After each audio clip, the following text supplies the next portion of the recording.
Hi అండి, నమస్తే. Welcome to Vishali wonder channel. ఈరోజు నేను ఒక అమేజింగ్ ఎగ్ రైస్ చెప్పబోతున్నానండి. చాలా ఈజీగా ఉంటుంది, చాలా రుచిగా ఉంటుంది. ఎప్పుడు చేసినా కూడా సాటిస్ఫాక్షన్గా ఉండే రెసిపీ అండి.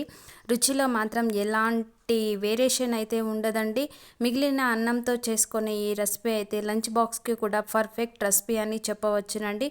చాలా సింపుల్గా అయిపోతుంది, కానీ ఎప్పుడు చేసినా కూడా ఒకే టేస్ట్ వచ్చేలాగా నేను ఈ రెసిపీ చూపించబోతున్నానండి. అలాగే ఇంట్లో ఉన్న వాటితోనే ఈ రెసిపీని మనం ప్రిపేర్ చేసుకోవచ్చునండి. సోయా సాస్ కానీ, చిల్లీ సాస్ కానీ, వెనిగర్ కానీ ఏవి లేకపోయినా కూడా ఇంట్లో ఉన్న వాటితో పర్ఫెక్ట్గా ఈ రెసిపీ అయితే ప్రిపేర్ చేసుకోవచ్చునండి. ఇంట్లో అందుబాటులో ఉన్న వీటితోనే చేసుకుని ఎగ్ రైస్ని ఎలా ప్రిపేర్ చేయాలో చూద్దాం పదండి.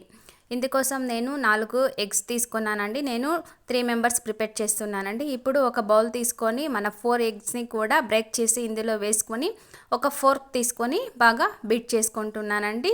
ఇలా బీట్ చేసుకున్న తర్వాత ఒక ప్యాన్ తీసుకుంటున్నానండి. మీ దగ్గర ఐరన్ ప్యాన్ ఉంటే తీసుకోండి, నా దగ్గర లేదు, అందుకే నేను దీన్ని తీసుకున్నానండి.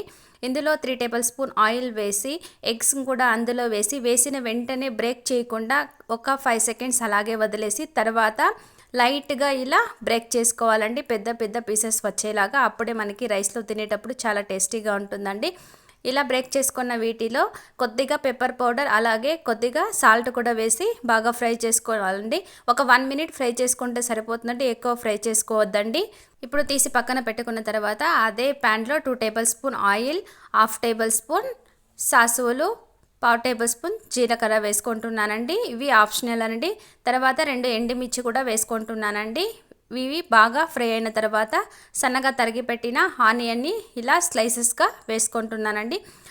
తర్వాత ఇందులోనే 1 table spoon ginger garlic paste కూడా వేసుకుంటున్నానండి. ఆనియన్ కొద్దిగా మెత్తబడితే సరిపోతుందండి. ఇప్పుడు ఇందులో కరివేపాకు కూడా వేసి దొరగా వేపుకుంటున్నానండి. హాఫ్ కుక్ అయితే సరిపోతుందండి. ఇప్పుడు సన్నగా తరిగి పెట్టిన టమోటాను వేసుకొని మెత్తగా పడేంత వరకు వేపుకోవాలండి. ఇప్పుడు ఇందులోనే క్యాప్సికమ్ వేసుకుంటున్నానండి. క్యాప్సికమ్ కూడా కొద్దిగా మెత్తబడితే సరిపోతుందండి. ఇప్పుడు మిగిలిపోయిన అన్నాన్ని 1 కప్పు యాడ్ చేసుకుంటున్నానండి. ఇప్పుడు మనం వేయించి పెట్టుకున్న ఎగ్ని వేసుకున్న తర్వాత 2 టేబుల్ స్పూన్ల ధనియా powder, 1 table spoon chilli powder, రైస్కి సరిపడా salt, 1/2 tablespoon garam masala, సన్నగా తరిగిన కొత్తిమీర వేసి హై ఫ్లేమ్లో టాస్ చేసుకుంటున్నానండి. ప్రతి ఒక్క అన్నం మెతుకు కూడా వేడయ్యేలాగా మనం టాస్ చేసుకోవాలండి, అప్పుడే మనకి పర్ఫెక్ట్గా వస్తుందండి. చివరగా కొద్దిగా మిరియాల పొడి, 1/2 లెమన్ జ్యూస్ కూడా వేసి కలుపుకుంటే ఎంతో టేస్టీగా ఉంటే మిగిలిపోయిన అన్నంతో ఎగ్ రైస్ అయితే ప్రిపేర్ అయిపోయిందండి. మీరు వేడి వేడి అన్నంలో కూడా ప్రిపేర్ చేసుకోవచ్చునండి. ఇలా చేసుకుంటే టేస్ట్ అయితే ఎప్పుడు కూడా చేంజ్ కాదండి.